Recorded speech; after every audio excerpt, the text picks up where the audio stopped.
Alors, je ne sais pas si vous avez repéré cette information qui est passée il y a quelques semaines, mais une étude a montré une étude menée auprès des gagnants du loto, tous ceux qui ont perçu plus d'1 million d'euros, a montré qu'un an après leur gain, la plupart d'entre eux n'avaient pas un sentiment de bonheur plus important que celui de la moyenne des Français.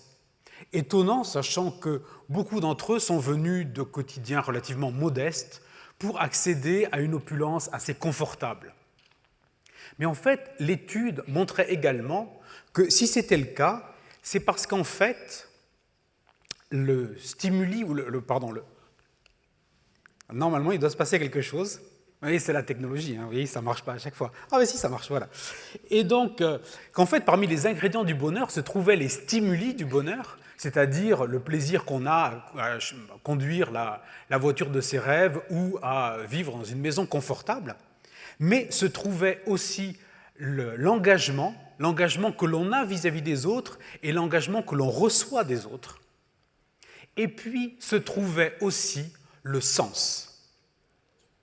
Et en fait, on peut se demander pourquoi je vous parle de ça au début, mais peut-être justement pour se rendre compte que le sens est un élément extrêmement important de cette poursuite du bonheur que nos amis américains chérissent au point qu'ils l'ont placé au cœur de leur déclaration d'indépendance. Et pourtant, dans nos entreprises, dans vos entreprises, combien de temps avons-nous pour pouvoir nous poser ces questions en profondeur, ces questions de sens? Alors c'est vrai que si on en vient à inclure la technologie dans la discussion, on s'aperçoit que finalement la question du sens, on peut avoir l'impression qu'elle se résout un peu d'elle-même. Alors si je fais un flashback, c'est vrai qu'il y a encore peu de temps, dans une société qui avait relégué les religions au magasin des accessoires inutiles, pour reprendre les mots de Freud, eh bien, c'était plutôt la science qui donnait le là. C'était la science qui montrait la direction, le sens du progrès presque, le sens de l'histoire. Et puis les choses ont un peu changé. Pour moi, c'est peut-être avec Einstein que les choses ont changé parce que paradoxalement, ce grand scientifique a un peu relativisé les vérités scientifiques. Il a montré qu'elles n'étaient vraies qu'à partir du moment ou jusqu'au moment où on démontrerait le contraire. Elles n'étaient vraies que dans un référentiel finalement limité. Alors, je caricature un peu, mais c'est vrai que le directeur d'un centre de recherche national me confiait récemment que la question du sens est une vraie question pour la plupart de ces chercheurs. Parce que le fait de faire avancer la science ne leur suffit plus forcément, parce que ça ne les nourrit plus, comme ça a pu faire bouger des gens comme Pasteur ou Marie Curie.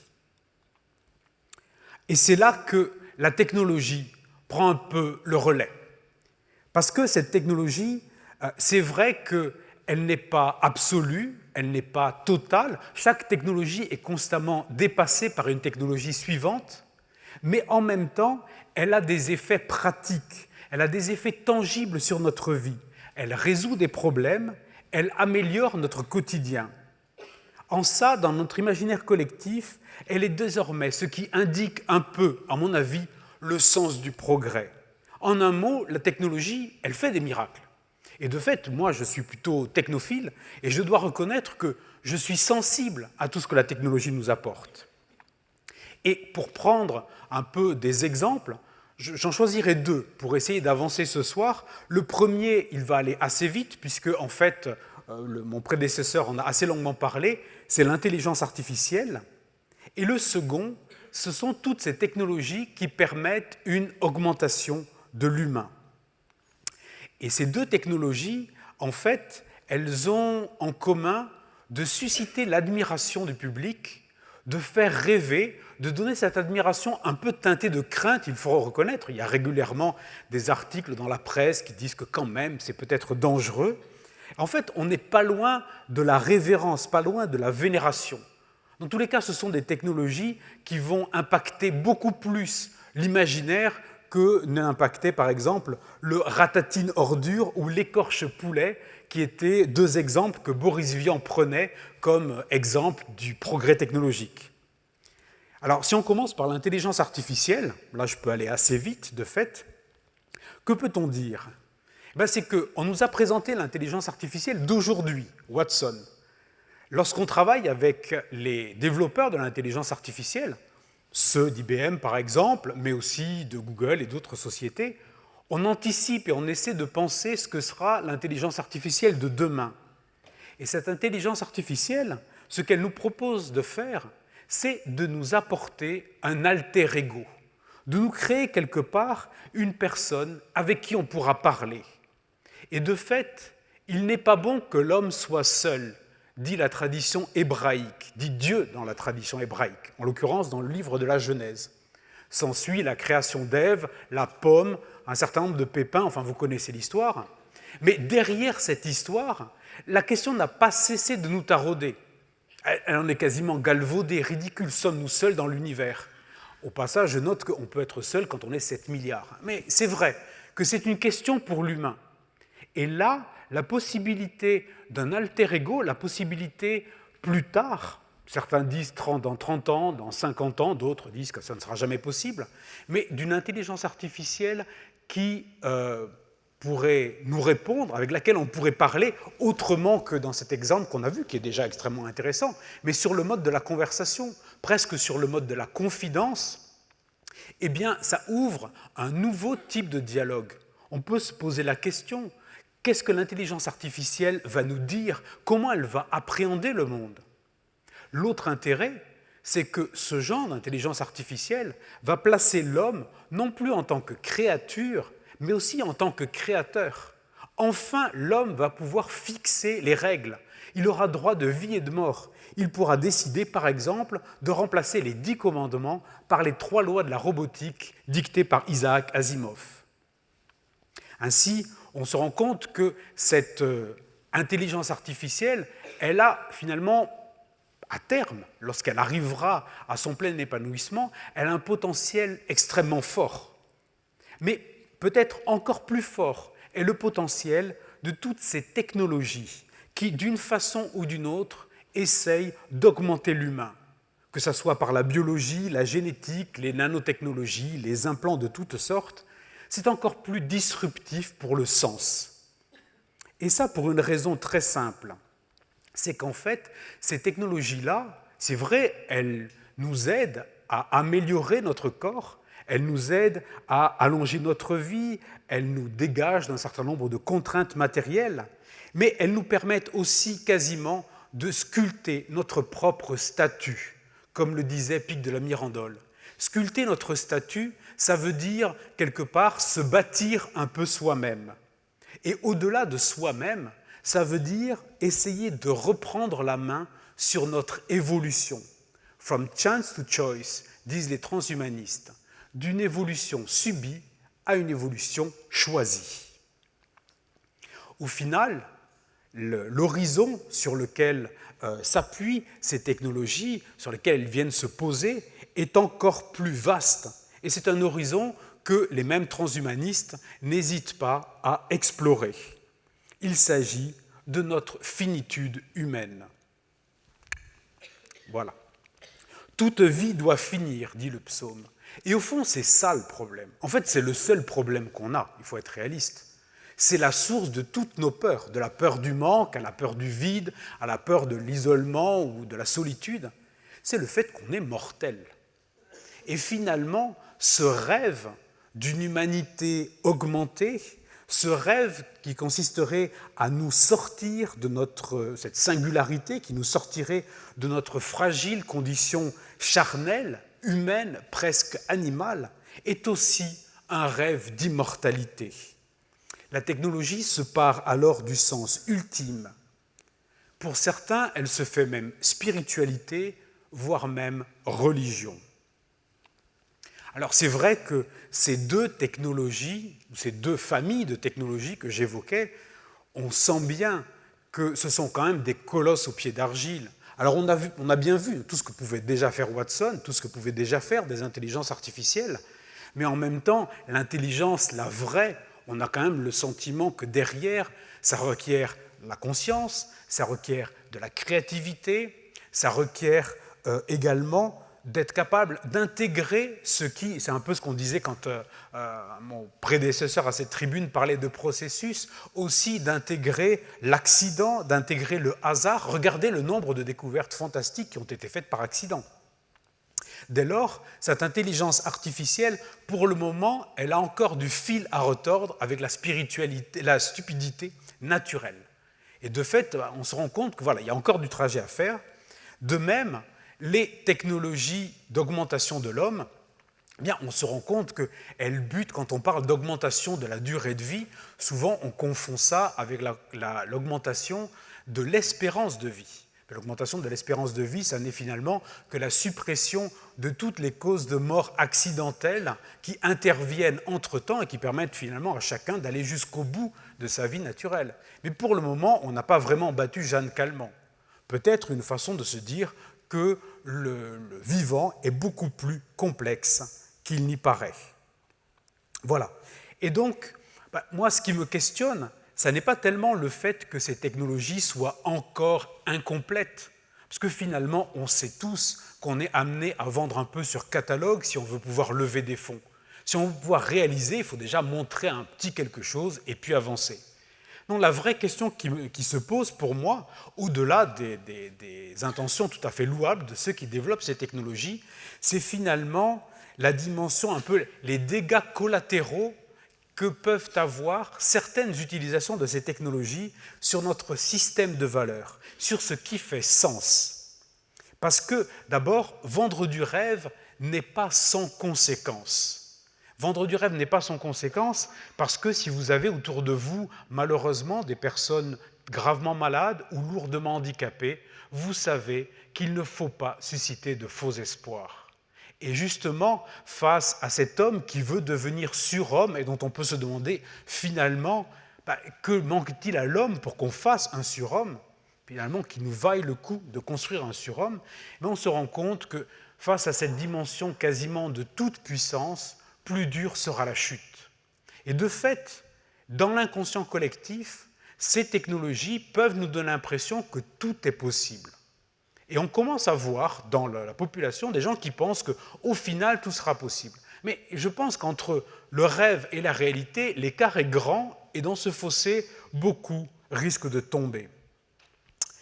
Ensuite, l'autre question, c'est est-ce qu'il n'y a pas un danger à évacuer, là je parle plutôt des technologies qui vont d'une façon ou d'une autre toucher ou augmenter l'homme, évacuer le corps. Parce que finalement, le rêve du transhumanisme, c'est de réussir à se passer de ce corps qui a besoin d'être nourri, qui a besoin de dormir. Enfin, c'est la plaie, quoi. Il n'y a rien de moins rentable. Mais au fond, non, mais il faut être réaliste, c'est vrai, quoi. Le temps qu'on passe sous la douche, mais c'est insupportable. Pourtant, on n'a pas arrêté de se doucher, mais ça n'empêche. Et la question, c'est, lorsqu'on envisage même de supprimer ça, est-ce qu'on n'envisage pas quelque part de supprimer, de renier une partie de nous-mêmes? Au final, est-ce qu'il est bon toujours de systématiquement essayer d'augmenter les performances de l'humain? En fait, plus est-il toujours mieux? Ça, ce n'est pas si évident à mon avis. De même, n'est-il pas dangereux de voir un petit peu les dangers, enfin, en l'occurrence, là, vous l'avez sous les yeux, on se rend compte que l'un des dangers que l'on rencontre, c'est celui, quelque part, d'une mise en difficulté de la diversité, d'un amoindrissement de la difficulté. Car on voit bien, on a tous en tête des scénarios un peu dystopiques qui peuvent être ceux de Gattaca, par exemple. Il paraît que c'est le nom de la table où je suis censé dîner ce soir. Bienvenue à Gattaca. J'espère qu'il ne m'arrivera pas trop de bricoles. Le meilleur des mondes également. On se rend compte que finalement, dans cette course à la perfection, finalement, la discrimination arrive assez vite, de même qu'un appauvrissement de la diversité. Parce que tout ce qui n'entre pas dans le cadre de notre perfection, petit à petit, risque d'être éliminé. Autre question, et je pense que les deux sont liés, on se rend compte qu'il y a fort à parier que ces avancées, et là je parle encore des avancées liées à l'homme, à l'augmentation de l'homme, des avancées médicales ou paramédicales, elles ne soient pas à la portée de toutes les bourses. Car finalement, on investit des montants colossaux dans des recherches qui ne profiteront peut-être qu'à quelques-uns. Alors il est vrai que certains rêves sont par nature élitistes, et d'aucuns n'hésitent pas à dire que la médecine de masse est dangereuse pour l'humanité, parce que finalement, elle va maintenir en vie des individus faibles et elle va retarder le processus de sélection naturelle.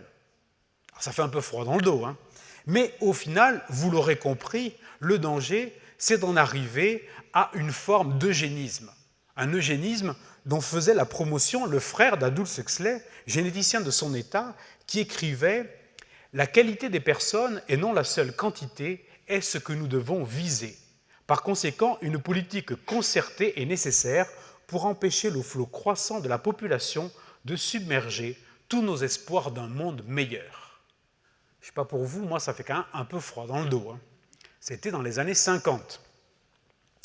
Et c'est vrai qu'il y a cette espèce de risque éthique, cette utopie assez teintée de malthusianisme en fait, qui voudrait que pour que certains vivent mieux, d'autres doivent mourir. Un autre problème qu'on peut rencontrer, toujours lié au sens, c'est le fait que, quelque part, l'humanité va se fractionner. C'est-à-dire que pour qu'il y ait des surhommes, il faut qu'il y ait des sous-hommes. Et la question que je me pose, en allant régulièrement travailler aux Nations Unies à Genève, c'est jusqu'à quand la Déclaration universelle des droits de l'homme s'appliquera à chacun d'entre nous. Je pense que ça risque d'être remis en cause plus rapidement qu'on ne le croit. Alors, au terme de ce passage un peu noir, j'en conviens, vous risquez de vous dire que finalement, le curé de service, il est un peu là pour jouer les Cassandres. C'est vous parlez de croissance, vous parlez de technologie, etc. Et puis moi, j'arrive derrière et bim, je vous en mets plein la tronche.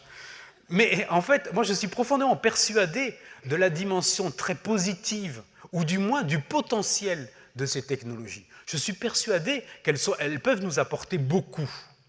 En revanche, je me rends compte, je garde en mémoire un propos échangé avec Reid Hoffman de chez LinkedIn, anciennement de chez LinkedIn, qui disait lors d'une réunion qu'on avait sur l'intelligence artificielle, il disait « Je suis ici parce que l'intelligence n'implique pas automatiquement la sagesse ». Et j'ai trouvé ça très intéressant, et du coup, je me demande jusqu'à quel point nous regardons le monde que nous bâtissons avec les yeux de la sagesse. Parce qu'en effet, c'est, je pense, une tentation très courante chez l'homme de placer un pouvoir qui est le sien dans un objet qui est devant lui, qu'il va regarder, qu'il va vénérer et dont il va attendre en retour la protection ou le salut.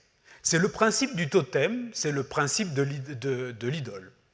Donc voilà, on adore ça, et finalement, en adorant cette idole, on s'adore soi-même, puisqu'on adore sa propre création.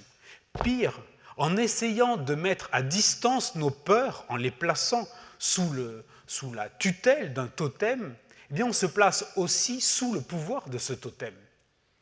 Et au final, on se place sous le pouvoir de notre propre part d'ombre, parce que le totem, c'est juste un bout de bois, ou c'est juste, en l'occurrence, un objet connecté. Et la question que je me pose, on voit bien ça quand on regarde certaines sociétés, les arts premiers, etc. Et forcément, on voit bien le décalage. Soi-même, on ne ferait jamais ça, on est d'accord. Mais en fait, finalement, est-ce qu'on ne fait pas ça avec la technologie dans certains cas? Est-ce qu'on n'a pas cette approche presque fétichiste de la technologie qui consiste justement à l'ériger en totem et quelque part à se placer un peu sous sa protection? De fait, quand je regarde la façon dont les technologies se mettent en œuvre, l'arrivée progressive de nouvelles technologies, on a l'impression que le sens du progrès est quasiment dicté par les nouvelles vagues de technologies. On a l'impression que comme on est passé de l'âge du bronze à l'âge du fer, on est passé de l'âge du Minitel à l'âge de la tablette. Mais au fond, la question c'est, est-ce que ces usages s'imposent vraiment ? Est-ce qu'on ne finit pas par se convaincre que la technologie est porteuse de son propre sens? Parce que si c'est le cas, je pense qu'on a un peu perdu tout contrôle. Alors face à ça, la dimension qui me semble positive, plus juste, consisterait plutôt à voir la technologie pour ce qu'elle est, c'est-à-dire la condition de possibilité de nos projets de société. C'est vrai qu'il n'y a pas de société de l'information sans solide système d'information, et c'est vrai qu'il faut prendre les technologies pour ce qu'elles sont. Pas de simples outils, il faut être réaliste, un implant cérébral, ça n'est pas un tournevis, ça dit beaucoup plus. Avec une agrafeuse, je peux agrafer Mein Kampf comme je peux agrafer la Déclaration des droits de l'homme, c'est complètement neutre. C'est évident qu'un implant cérébral va dire quelque chose de l'humain. Une intelligence artificielle, selon la façon dont elle est programmée et ou éduquée, va dire quelque chose de notre rapport à la machine et de notre projet de société. Maintenant, il faut plutôt les voir, à mon avis, comme quelque chose de l'ordre de l'icône.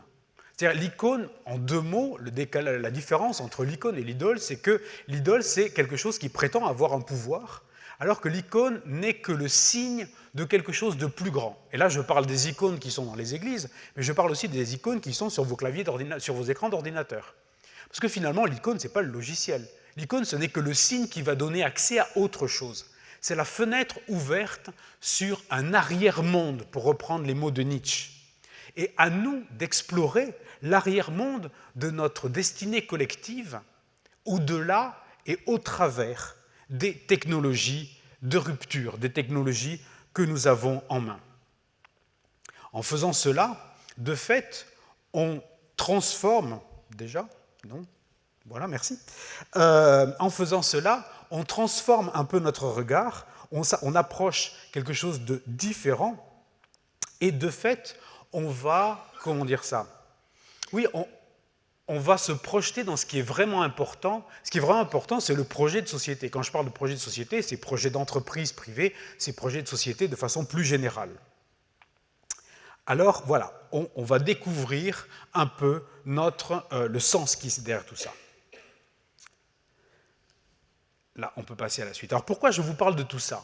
Pour une raison très simple, c'est qu'en fait, on voit bien que malgré toutes nos technologies, subsiste quand même une certaine crise du sens.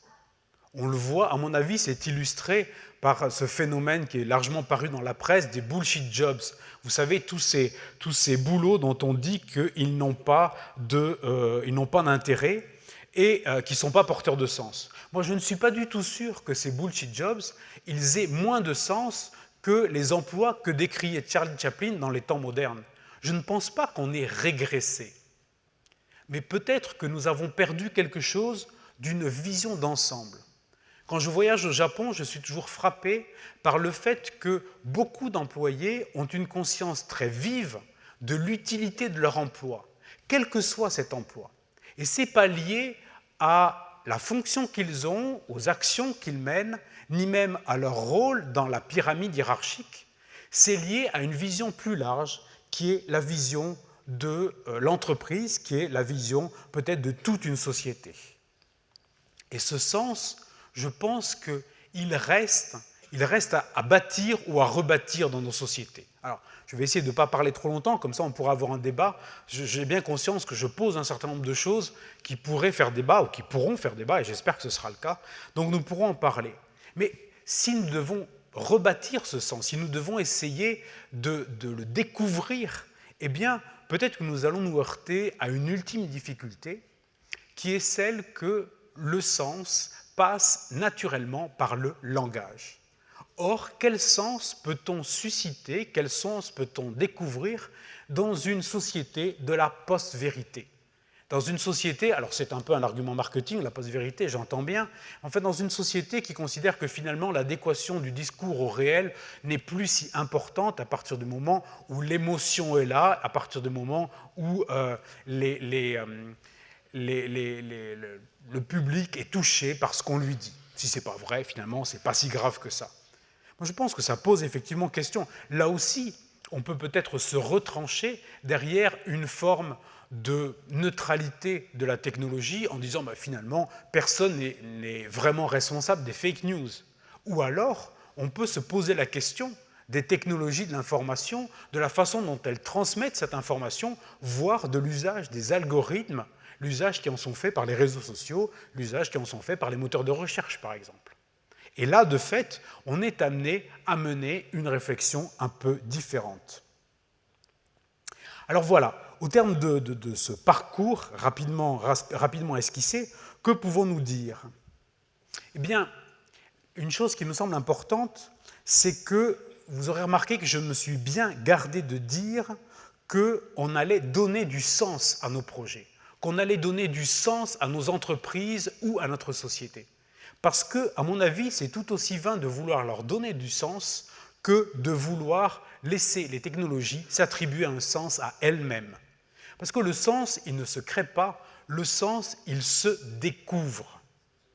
À nous de découvrir, de laisser émerger le sens. On va dire, ça se passe un petit peu, je parlais tout à l'heure de Pic de la Mirandole et de la volonté de créer une statue, mais ce n'est pas une statue qu'on va créer par ajout, c'est une statue qu'on va créer en dégageant le sens. On n'additionne pas, on soustrait jusqu'à faire émerger le sens. Et de fait, c'est ce que nous propose Plotin qui dit « Si tu ne vois pas encore ta propre beauté, fais comme le sculpteur d'une statue qui doit devenir belle, il enlève ceci et il gratte cela. De la même manière, toi aussi, enlève tout ce qui est superflu. » Et c'est peut-être de cette façon-là qu'on peut faire émerger quelque chose de l'ordre du sens dans des projets de technologie. Alors on est loin de l'adjonction des gadgets de l'humain augmenté. Le véritable progrès est peut-être moins physique que moral. Peut-être qu'au lieu d'un transhumanisme qui nous indique la sortie de l'humanité, il faut viser un transhumanisme qui va nous permettre d'être plus largement, plus directement humains. Et c'est peut-être cet acte créateur par retrait auquel nous sommes, chacun d'entre nous, appelés.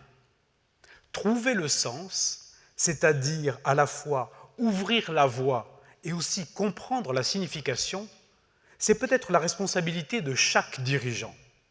Et quelle que soit la taille des entreprises, je pense que les plus exposés sont ceux qui manipulent des technologies plus disruptives, des technologies qui vont venir faire brèche dans nos modèles économiques et dans nos modèles de société. Alors comment faire pour essayer de faire émerger ce sens? Moi, vous imaginez que je n'ai pas forcément de réponse toute faite, de panacée. Je peux juste témoigner de deux expériences, une expérience que nous avons déjà, une expérience que nous souhaitons mettre en œuvre. L'expérience que nous avons déjà depuis 3 ans au sein du réseau optique, c'est de créer un dialogue entre des dirigeants d'entreprise, des ingénieurs venus de différents secteurs, publics ou privés, et des chercheurs qui viennent du monde des humanités, des sciences humaines. En créant ce dialogue, on le fait à Berkeley, on le fait à Paris, à Genève, à Rome, eh bien, on initie une autre façon de penser. On fait un peu brèche dans le système et on se rend compte que, même si ça peut paraître un peu sibyllin, ça nous permet de vérifier que l'homme est toujours au centre des projets et que ces projets sont bien en accord avec le bien commun. Au fond, on essaie de se fonder sur une vision juste de l'homme. Alors vous me direz, qu'est-ce que c'est qu'une vision juste de l'homme? Je n'aurais pas prétention à la définir, je dirais juste qu'au moins, c'est une vision qui est en accord avec l'expérience des anthropologues, des philosophes, des sociologues. Un humain qui est vraiment humain. Alors il n'est pas juste un utilisateur, il n'est pas juste un client, un actionnaire, ni même un citoyen, il est tout ça à la fois, puisqu'il est humain. Donc voilà, l'idée c'est de se poser ces bonnes questions. Ensemble, au cours de ces quelques années de travail, donc c'est beaucoup de réunions à huis clos un peu thématiques, donc on en fait autour de l'intelligence artificielle, où j'ai d'ailleurs croisé au moins un collègue de l'intervenant précédent. On le fait sur d'autres sujets, la blockchain, la e-santé, etc. En fait, on a découvert quelque chose. Alors, il me reste 23 secondes, donc je vais aller très très vite. Mais je pense que les questions qui se posent, de fait, elles sont beaucoup, et ça a été posé tout à l'heure, autour des questions d'employabilité. Est-ce que, finalement, si on est concurrent de l'intelligence artificielle, à terme, on n'est pas un chômeur potentiel? Autour de la gouvernance des algorithmes, là, à mon avis, il y a des choses au niveau éthique, l'utilisation dans la justice. Enfin, moi, j'ai eu des passes d'armes assez vives avec certains universitaires ou certains chercheurs sur ces questions-là. Je pense qu'il y a des champs éthiques qu'on a à peine entamés, pas encore cartographiés. Sur les questions d'indépendance technologique, notamment l'indépendance de l'Europe, je pense qu'elle n'est pas assurée. Un jour, on risque de le payer très cher. Et puis peut-être sur les conditions de possibilité d'un entrepreneuriat technologique plus développé. Voilà. Donc, juste quelques exemples. Je pense que si vous menez ce genre de réflexion au sein de vos entreprises ou dans des groupes de recherche par ailleurs, vous avez vous-même vos propres exemples à avancer. Par rapport à ça, je vous disais donc un exemple de quelque chose qui existe déjà et puis quelque chose que nous essayons de mettre en œuvre. En fait, on s'est dit que c'était bien de laisser les entrepreneurs entreprendre et nous, de notre côté, de penser. Enfin, c'est un peu limité penser quand même. Parce que concrètement, c'est un peu facile de laisser les entrepreneurs entreprendre. C'est quand même eux qui ont le boulot difficile. Donc on s'est demandé si ce ne serait pas intéressant d'essayer de sélectionner et d'accompagner quelques projets d'entreprise qui seraient fondés sur des principes éthiques, sur un respect du bien commun et de l'homme. Il y en a beaucoup. Et puis, l'idée, ce serait de créer ce que j'ai appelé la meaning tech. C'est très prétentieux parce que tout projet d'entreprise a du sens, mais de créer, de sélectionner des projets dont le sens se trouve au cœur du business model. C'est-à-dire qu'en fait, je pense que vous en faites tous les jours l'expérience, vous avez la volonté de développer des projets éthiques et en même temps, vous avez l'obligation impérieuse de dégager du chiffre d'affaires, de la marge, des profits. Et souvent, il y a une tension entre les deux. Que se passerait-il si on réussissait à mettre au cœur du business model quelque chose qui est utile pour toute la société? Donc, à partir de ça, avec quelques investisseurs, quelques partenaires qu'on est encore en train de rassembler, on est en train d'essayer de bâtir un petit incubateur différent pour voir ce qui se passerait si des projets étaient avant tout fondés sur des choses qui allaient directement porter du sens, qui seraient des indicateurs de sens. Voilà. Alors, au début de cette intervention, souvenez-vous, j'évoquais les biens matériels, l'engagement et le sens comme éléments nécessaires au bonheur.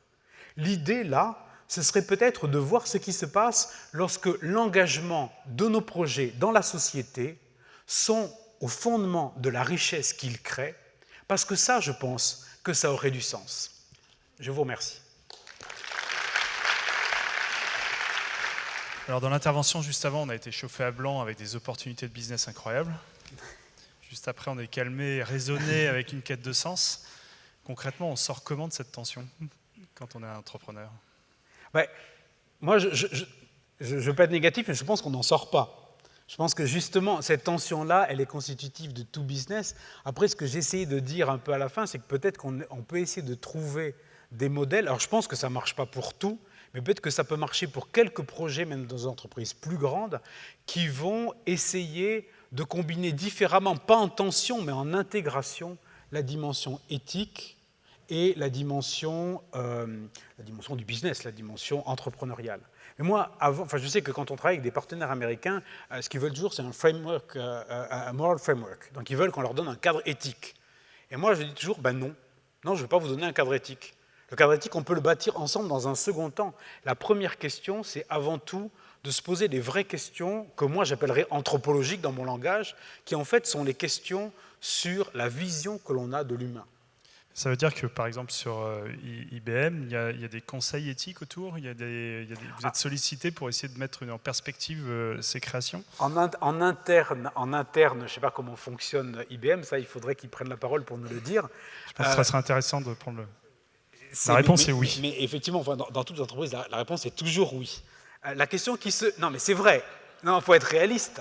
Dans toutes les entreprises d'une certaine taille. Citez-moi une grande entreprise qui dit « nous n'avons pas de conseil éthique ». Si vous en connaissez une, ça m'intéresse, parce que comme ça je la citerai dans les conférences, mais je pense que ça n'existe pas. La question qui se pose, et là je ne vise pas du tout IBM en particulier, c'est est-ce qu'un comité d'éthique est un comité qui va réellement travailler sur le sens en profondeur, ou est-ce que c'est un comité qui va plutôt essayer d'évaluer les risques, et derrière un peu les risques juridiques, pour éviter de se payer une class action si quelque part on appuie sur le mauvais bouton et que ça nous pète à la figure? Je pense que ça risque d'être ça dans beaucoup de cas. Alors je ne dis pas que c'est le cas chez IBM, mais c'est le cas dans beaucoup d'endroits. Ce qu'on essaie de faire, c'est de faire travailler ensemble des représentants, alors plutôt des décisionnaires d'entreprises différentes, alors que je ne citerai pas forcément parce que toutes n'ont pas forcément envie de dire qu'elles travaillent dans ce cadre-là, mais en gros, on se met à 20 autour d'une table, on débranche tous les micros et puis on se pose les vraies questions. Et ces questions, ça va être des questions liées à la société. Enfin, certains disaient 30% de chômage dans 10 ans. Ça va être des questions qui vont être liées à la façon dont l'humain est grandi ou appauvri, par exemple, par l'intelligence artificielle. Je peux le citer parce que c'est un universitaire, donc lui, il accepte. J'ai beaucoup travaillé avec Joi Ito sur les questions de society in the loop. Je ne sais pas si vous voyez ce que ça veut dire. En fait, on dit dans l'intelligence artificielle, soit on a un humain dans la boucle, soit il est au-dessus, donc il ne fait que contrôler, soit l'humain est out of the loop, donc il est complètement hors circuit. Et le modèle qu'a développé ou qu'a promu Joi, ce n'est pas lui qui l'a inventé, et ses équipes au MIT Media Lab, c'est un modèle qui va essayer d'interagir avec la société pour que là où la machine apprend, l'humain apprenne. C'est-à-dire qu'en fait, ce n'est pas du tout le duel avec Kasparov, alors ça a 20 ans, je pense qu'entre-temps, vos pratiques ont largement changé, mais où on va dire quelque part, il y a un combat, et puis c'est soit la machine, soit l'humain qui gagne. Si c'est l'humain ou la machine, au final, ça va être la machine, et ça veut dire qu'on va perdre.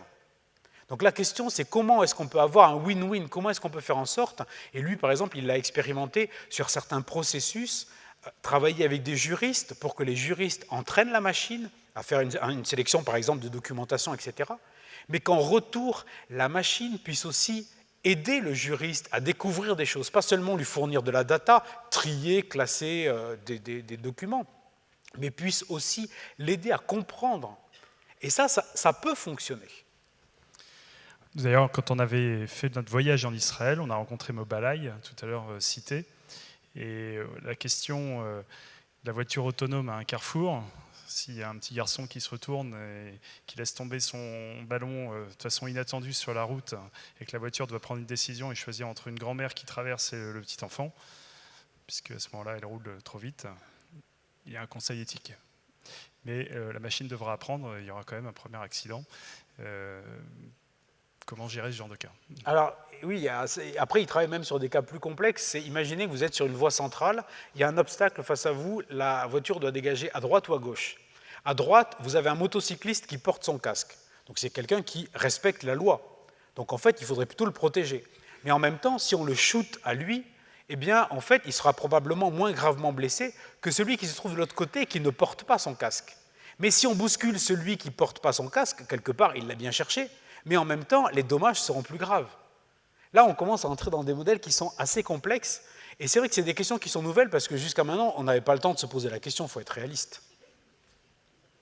Voilà, donc, mais peut-être qu'il y a des questions dans la salle. S'il y a des questions, je vous invite à lever le bras, il y en a une tout au fond. Merci, bonsoir. Vous avez même, dans le cas de la voiture, le cas encore plus grave, plus difficile, c'est que pour protéger le piéton, peut-être qu'il faudra que la voiture se mette elle-même dans le décor, acceptant qu'elle-même, elle est protégée par une carrosserie par rapport au piéton, ce qui est un autre débat. Si l'assureur l'accepte. Absolument. Moi, je voulais revenir sur un sujet qui est peut-être un peu moins drôle, mais qui est très présent, puisque ça concerne la politique, on est en période électorale. Vous l'avez très bien rappelé, les entrepreneurs sont là pour créer des produits, des marchés, mais aujourd'hui, ils ont une composante, c'est qu'ils s'inscrivent dans un projet sociétal, ils ont une responsabilité à ce niveau-là. Dans tous les programmes qui nous sont proposés, on parle de technologie, on parle d'innovation, les politiques n'ont que ça à la bouche, innovation, innovation, innovation. D'ailleurs, on parle rarement de la perfection du banal, vous savez, l'amélioration du bon geste. On parle toujours d'innovation disruptive, alors qu'il faut peut-être les deux. Comment voyez-vous le rôle du politique, le rôle de l'entreprise ?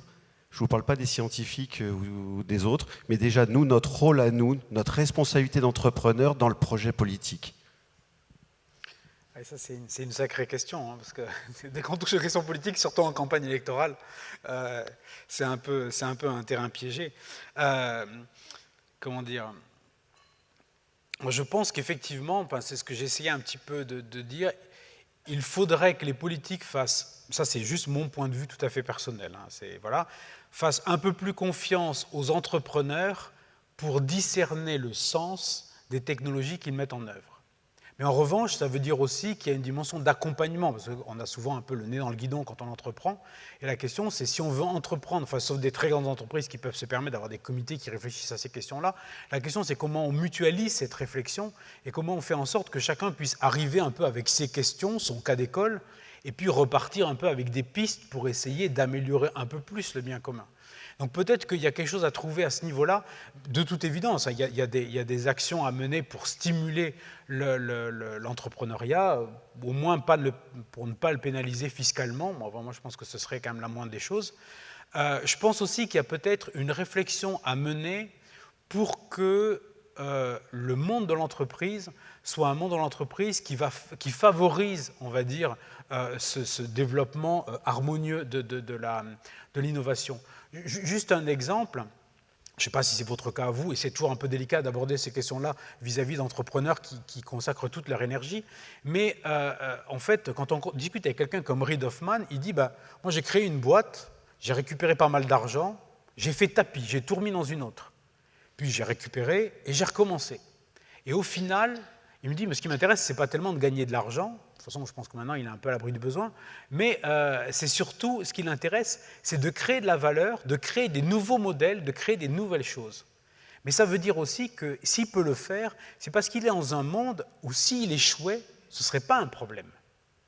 Et le gros problème, c'est que je pense que malheureusement, en Europe et surtout en France, il y a quand même une dimension assez stigmatisante vis-à-vis des entrepreneurs, où finalement on a l'impression que s'ils réussissent, c'est peut-être grâce à eux et c'est peut-être un peu grâce aux autres. S'ils échouent, en revanche, c'est complètement leur faute. Et je pense qu'en fait, ce danger-là fait que finalement, un certain nombre seront plutôt assez contents de se revendre assez vite à Google ou à d'autres, plutôt que de dire je vais continuer à développer mon propre business. Voilà. Je pense qu'il y a quelque chose de l'ordre du changement de mentalité. Je pense que c'est avant tout là-dessus qu'il faudrait travailler. Laurent, question. Merci beaucoup de nous guider sur ces questions. Mais j'ai quelque chose qui m'étonne un tout petit peu. Vous êtes un homme du livre et vous faites référence à l'éthique. À aucun moment vous n'avez parlé de morale. J'aimerais savoir quelle différence faites-vous entre l'éthique et la morale. Vous avez réussi à rester une demi-heure sans prononcer le mot Dieu non plus. Ah oui, vous avez remarqué, hein. Mais je m'entraîne beaucoup. Hein. Je pratique parce que c'est devant ma glace, parce que sinon, il y a des moments, ça ressort toujours. Non, mon expérience, effectivement, alors la différence entre éthique et morale, après c'est beaucoup une question de sémantique, je veux dire, on va dire que la morale, pour faire hyper caricatural, se fonde sur un corpus qui n'est pas forcément celui qui est partagé par tous. L'éthique a une dimension plus générale. La déontologie, c'est ce qu'on va définir entre soi comme les bonnes pratiques. Donc c'est pour ça que j'ai employé le terme éthique, qui est le terme le plus large. Donc c'est pour ça. Mon expérience, c'est qu'en fait, moi ce qui m'intéresse, c'est pas tellement d'essayer de faire passer quelque chose de nos valeurs, c'est-à-dire je viens de l'Église catholique, voilà, je suis prêtre, ça va, mes parents sont au courant, voilà, j'ai pas honte, tout le monde le sait, voilà. Mais en fait, c'est pas à ce titre-là, ou du moins c'est pas comme ça que ça m'intéresse d'engager le dialogue. C'est pour ça qu'on se place beaucoup plus sur une dimension d'anthropologie, parce qu'on se rend compte que cette anthropologie qu'on pourrait dire globalement judéo-chrétienne, marquée par les classiques grecs, parce que quelque part c'est un peu ça, donc cette vision de l'homme que quand même en Europe on a beaucoup et en commun, et qui n'est pas forcément celle par exemple de nos amis anglo-saxons ou américains, en fait ça peut fournir une base de réflexion commune. En fait on peut avoir un terreau commun, il y a un endroit où on peut se parler. Effectivement, si je prends les 10 commandements ou je ne sais pas quoi, ou n'importe quelle autre règle morale, vous allez me dire, oui mais moi l'évangile dit ça, je ne suis pas d'accord. Et je comprendrai, je respecterai tout à fait. L'idée, c'est d'en revenir à un socle commun qui nous permet de dialoguer. Voilà. Tout à l'heure, en parlant du transhumanisme, vous avez attiré notre attention sur des formes de risques ou de potentielles dérives. Mais l'histoire nous enseigne aussi qu'il faut passer par la dérive et le crash pour arriver à faire une prise de conscience collective de ce qui est bien pour l'humanité. Est-ce que dans ce cas de figure, il va falloir reproduire l'histoire, ou est-ce qu'il y a des processus de prise de conscience qui sont en train de se faire sur les dérives potentielles ? Moi, je pense que passer par le clash, ça va bien tant que c'est possible. Je pense que certaines technologies ou certains usages créent de telles ruptures qu'en fait, il y a une espèce d'effet de cliquet. Et qu'une fois qu'on aura commis une bêtise, c'est un peu comme avoir activé Terminator, quoi. Après, on peut dire « Ah, j'ai fait une boulette, je suis désolé, tout, j'aurais pas dû. » Enfin, c'est trop tard, quoi. Et donc c'est pour ça que je pense que vis-à-vis de la mise en place de certaines technologies, un peu d'anticipation ne fait pas de mal. Et je pense que je ne suis pas le seul à le penser. Vous avez dû lire dans la presse qu'un certain nombre de chercheurs américains se sont retrouvés en Arizona il y a quelques semaines pour Doomsday. Ils ont essayé de voir quels étaient tous les scénarios de fin du monde. Ils ont quand même investi du temps, ils ont investi de l'argent. Enfin, je veux dire, ce n'est pas juste un projet de fou furieux. Parce qu'en fait, on se rend compte qu'il y a quand même des trucs, ça vaut le coup de les regarder à l'avance, quoi. Et moi, je pense que les questions qui sont liées à l'intelligence artificielle, au final, lorsqu'on arrivera, en gros, à lui confier un peu les clés du camion, sont des questions qui vont se poser en ces termes-là. Et les questions liées à l'humain augmenté vont se poser en ces termes-là. Une fois qu'on aura changé le regard qu'on a sur l'humain, par exemple, qu'on aura considéré qu'il y a des humains augmentés, donc des surhumains et des sous-hommes, une fois qu'on... Jusqu'à quand, c'est ce que je disais tout à l'heure, jusqu'à quand on va appliquer les droits de l'homme aux personnes les plus handicapées, lourdement handicapées? À partir de quand on va considérer que finalement, ces personnes-là, par rapport à d'autres, elles sont trop en décalage? On va les mettre à la marge de l'humanité et puis un jour, elles sortiront du cercle. On le voit déjà avec les questions de fin de vie. Je pense que c'est des questions qui sont quand même très brûlantes. Question au fond. Oui, j'avais une question pour prolonger cette réflexion. Vous avez évoqué le transhumanisme et en tant qu'entrepreneur qui fait de l'intelligence artificielle, je n'ai pas l'impression d'être un transhumaniste, mais ça me fait penser à l'histoire d'Al Gore avec la grenouille dans la casserole qui est en train de chauffer. La question que je me pose, c'est est-ce que je suis en train de mettre les entreprises dans une eau qui chauffe et tant que l'eau n'est pas chaude, la grenouille, elle ne s'échappe pas. Et lorsque l'eau devient chaude, elle finit par mourir. Donc, on n'est pas dans le transhumanisme.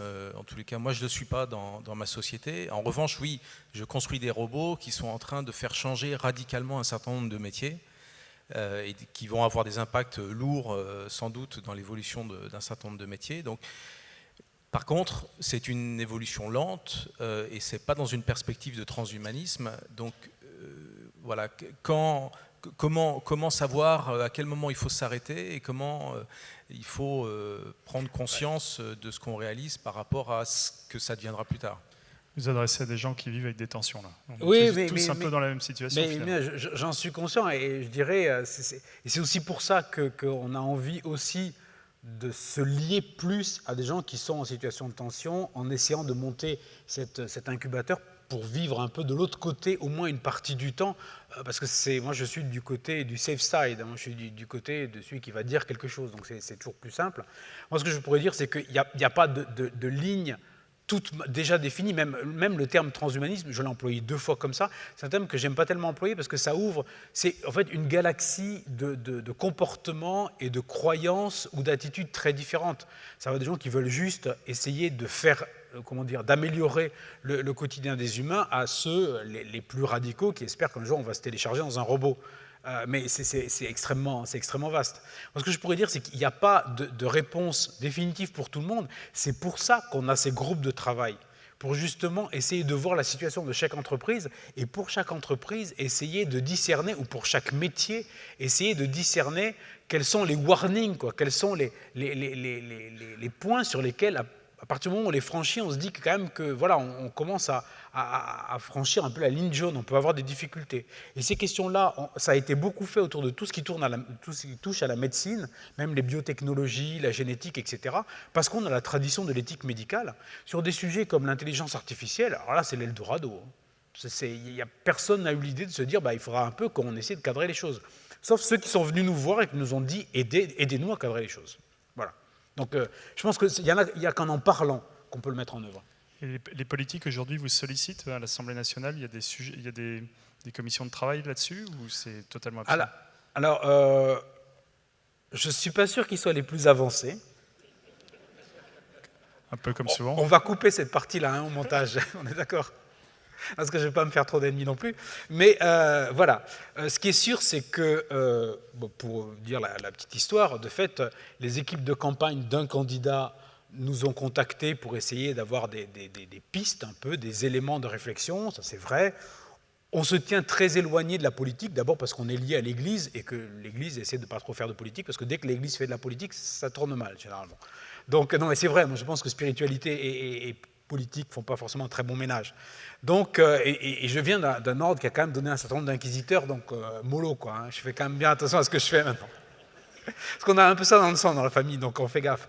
Mais en même temps, je me rends compte que, oui, au niveau du CNUM, au niveau d'un certain nombre d'instances, il y a un véritable intérêt. Et là, pour répondre à votre question, on est officiellement ou officieusement audité sur un certain nombre de questions. Et je pense que là, sur ces points-là, avec ces gens-là, au moins, on avance.